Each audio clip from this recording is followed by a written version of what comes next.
శాస్త్రం కూడా ఏం చెబుతోంది? నిష్కారణం అని ఒక మాట చెప్పింది. బ్రాహ్మణైన నిష్కారణం షడంగో వేదో అధ్యేతవ్యో జ్ఞేయశ్చ అని చెప్పింది. ఈ అధ్యయనం ఇత్యాదులన్నింటినీ కూడా చేసేటప్పుడు దీనివల్ల నాకేమిటి అనేటటువంటి నిష్కారణం, దీనికి ఎందుకు చేయాలి, దీనివల్ల ఏమొస్తుంది అనే ఫలాన్ని అపేక్షించకుండా చదువు, అధ్యయనం చేయని శాస్త్రం చెప్తోంది. కాబట్టి ఇది దీని యొక్క గొప్పతనం, ఈ ధర్మం యొక్క గొప్పతనం అది. కాబట్టి ఇలా ఈ విధంగా ఈ ధర్మాన్ని చక్కగా మనం విశ్వసిస్తూ ఈ ధర్మాన్ని అనుష్ఠించినప్పుడు తప్పకుండా మనకి శ్రేయస్సు లభిస్తుంది అనేటటువంటి విషయంలో ఏమాత్రం సందేహం లేదు.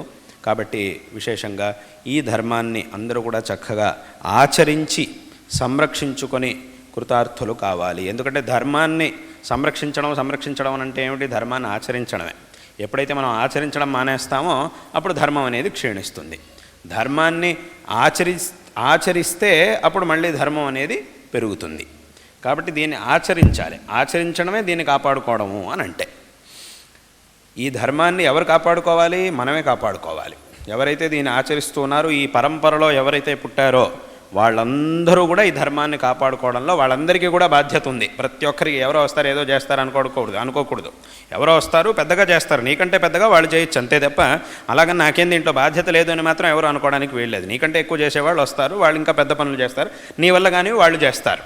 అలాగని నీకు అసలు దీంట్లో ఏమీ సంబంధమే లేదు అని అనుకోవడానికి మాత్రం వీల్లేదు. ఈ పరంపరలో పుట్టినటువంటి ప్రతి ఒక్కడికి ఈ ధర్మాన్ని రక్షించుకోవడంలో ఒక బాధ్యత అనేది ఖచ్చితంగా ఉండనే ఉంటుంది.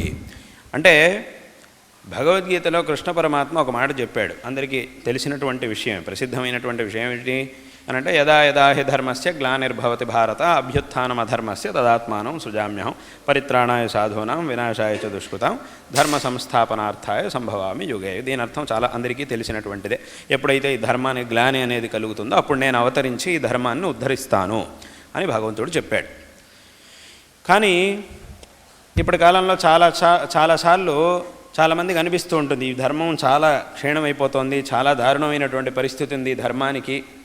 చాలా చోట్ల మనం ఏవేవో వింటూ ఉంటాం, ధర్మం మీద జరుగుతున్నటువంటి ఆక్రమణలు, దాడుల గురించి మనం రకరకాలుగా వింటూ ఉంటాం చాలా చోట్ల.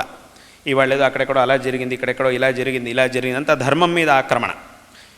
ఏదో విషయం మీద ఎవరో కొట్టుకుంటే అది వేరే విషయం. ధర్మం పేరు మీద, ధర్మం నీది ఈ ధర్మమా అయితే నేను చంపుతాను అని చెప్పేటటువంటి పరిస్థితిని మనం చూస్తూ ఉన్నాం. ఎక్కడో ఇక్కడ లేకపోవచ్చు, మనం ఉన్న చోట లేకపోవచ్చు, మనం ఏ రాష్ట్రంలో ఉన్నాం అక్కడ లేకపోవచ్చు, మన ఊళ్ళో లేకపోవచ్చు, ఎక్కడో లేకపోవచ్చు. కానీ ఎక్కడుంది అని అంటే, ఎక్కడైతే మన దేశం మొదలవుతుందో అక్కడుంది ఆ పరిస్థితి. అంటే అక్కడి వరకు వచ్చింది అని అర్థం. అక్కడి వరకు వచ్చింది, అక్కడి నుంచి ఇంకా నెమ్మదిగా లోపలికి రావచ్చు. మనం జాగృతం కాకపోతే అక్కడి నుంచి అలాగే వస్తుంది. కాబట్టి అక్కడికి ఏమైంది అని అంటే, ఇలాంటి పరిస్థితుల్ని అన్నింటినీ కూడా విన్నప్పుడు ఏమనిపిస్తుంది అనంటే, ఈ ధర్మం బాగా క్షీణించిపోయింది అని మనకు అనిపిస్తూ ఉంటుంది. మరి ఇంత ధర్మం క్షీణిస్తున్నా కూడా మరి భగవంతుడు ఎందుకు రావట్లేదు? ఆయన వస్తానని చెప్పాడు కదా, భగవద్గీతలో చెప్పాడు కదా. ఎప్పుడైతే ధర్మం క్షీణిస్తుందో, ధర్మానికి గ్లాని ఏర్పడుతుందో అప్పుడు నేను వస్తాను అని భగవంతుడు చెప్పాడు కదా. అలాగే చాలామందికి ఒక ప్రశ్న వస్తూ ఉంటుంది, ఏమిటి అని అంటే, ఇతిహాసంలో ఎక్కడెక్కడి నుంచో ఎవరెవరో రావడం, ఈ దేవాలయాలన్నింటినీ ధ్వంసం చేయడం, ఇలాంటి ఇతిహాసాలని మనం చదువుకున్నాం. ఇవన్నీ కూడా నిజాలే, వాస్తవాలే, ఇందులో అసత్యం ఏమీ లేదు. చాలా చోట్ల ఇట్లా జరిగింది. పెద్ద పెద్ద క్షేత్రాల్లోనే, ఏదో చిన్న దేవస్థానం అంటే అది వేరే విషయం. చాలా పెద్ద క్షేత్రాలు, చాలా శక్తివంతమైనటువంటి క్షేత్రంగా మనందరం దేన్నైతే విశ్వసిస్తామో, నమ్ముతామో, ఎక్కడ భగవంతుడు ప్రత్యక్షంగా శిలామూర్తి రూపంలో ఉన్నాడు అని మనం విశ్వసిస్తామో అటువంటి చోట కూడా ఎన్నో ఆక్రమణలు జరిగినాయి, దాడులు జరిగినాయి. వీటన్నిటి గురించి మనం విన్నాం. అయితే ఇది విన్నప్పుడు చాలామందికి ఒక ప్రశ్న వస్తుంది, ఏమిటంటే, ఇప్పుడు ఇంతమంది ఇన్ని కోట్ల మంది అక్కడ భగవంతుడు ఉన్నాడు అని చెప్పి అక్కడికి వెళ్తున్నాం, భగవంతుడిని ఆరాధిస్తున్నాం, భగవద్ అనుగ్రహాన్ని పొందుతున్నాం, దాన్ని స్వయంగా అనుభవిస్తున్నాం. భగవంతుడు అక్కడ ఉన్నాడు, భగవంతుడు మనకు అనుగ్రహించడాన్ని మనం స్వయంగా అనుభవించి తెలుసుకోగలుగుతున్నాం. ఇదంతా ఉంది కదా. అలాగే ఆ దేవుడు ముందు మనం ఏ విధమైనటువంటి తప్పు చేయకూడదు, ఏ తప్పు చేసినా కూడా వెంటనే భగవంతుడు మనల్ని శిక్షిస్తాడు అని కూడా మనం నమ్ముతూ ఉన్నాం. ఇదంతా నమ్ముతూ మనం ఆ క్షేత్రంలో భగవంతుడిని ఆరాధిస్తూ ఉన్నాం. మరి ఇన్ని కోట్ల మంది ఇంత భక్తితో, ఇంత నమ్మకంతో భగవంతుడిని ఆరాధిస్తూ ఉన్నటువంటి ఆ క్షేత్రంలో, ఆ స్థానంలో ఎవడో ఒకడొచ్చి దాన్ని ధ్వంసం చేయడానికి వచ్చినప్పుడు మరి భగవంతుడు ఎందుకు ఊరికే ఉన్నాడు? భగవంతుడు ఎందుకు బయటకు రావట్లేదు అప్పుడు అని చాలామందికి ఒక ప్రశ్న. ఎందుకంటే చెప్పాడు కదా స్వయంగా, ఇప్పుడు ఆలయంలో దేవుని గుడిని ధ్వంసం చేయడం కంటే పెద్ద పాపం ఇంకోటి ఉంటుందా?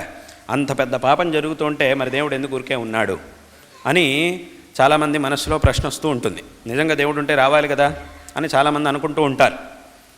అంటే ఒక విధంగా ఈ నాస్తిక్యం అనేది ఏదైతే ఉందో దానికి ఇది ఒక బీజం, ఈ ప్రశ్న అనేది ఏదైతే ఉందో ఇది ఒక బీజంగా మొదలవుతుంది, ఇక్కడి నుంచి మొదలవుతుంది. కాబట్టి ఇలా జరుగుతూ ఉంటుంది, ఇలా ఒక ప్రశ్న వస్తుంది. కానీ ఇక్కడ మనం తెలుసుకోవాల్సినటువంటి విషయం ఏమిటి అని అంటే, భగవంతుడు గీతలో నేను ధర్మానికి సంకష్ట స్థితి ఏర్పడినప్పుడు వచ్చి రక్షిస్తాను అనేటటువంటి మాటను చెప్పాడు. భగవంతుడు ఏదైనా ఒక మాటని ఇచ్చాడు, ఒక హామీ ఇచ్చాడు అని అంటే దాన్ని ఖచ్చితంగా భగవంతుడు నెరవేరుస్తాడు, అందులో ఏ విధమైనటువంటి సందేహం లేదు. ఏదో భగవంతుడు చేసేటటువంటి ప్రతిజ్ఞలు అథవా ఈ భగవంతుడు ఇచ్చేటటువంటి హామీలు అంటే ఏదో మామూలు జనాలు ఇచ్చేటటువంటి హామీలు అదే ఏదో రాజకీయ నాయకులు కొంతమంది ఇచ్చేటటువంటి హామీలు లాంటివి కావు. ఇచ్చాడు అని అంటే ఖచ్చితంగా భగవంతుడు ఖచ్చితంగా చేస్తాడు. మరి అలాగైతే ఎందుకు చేయలేదు?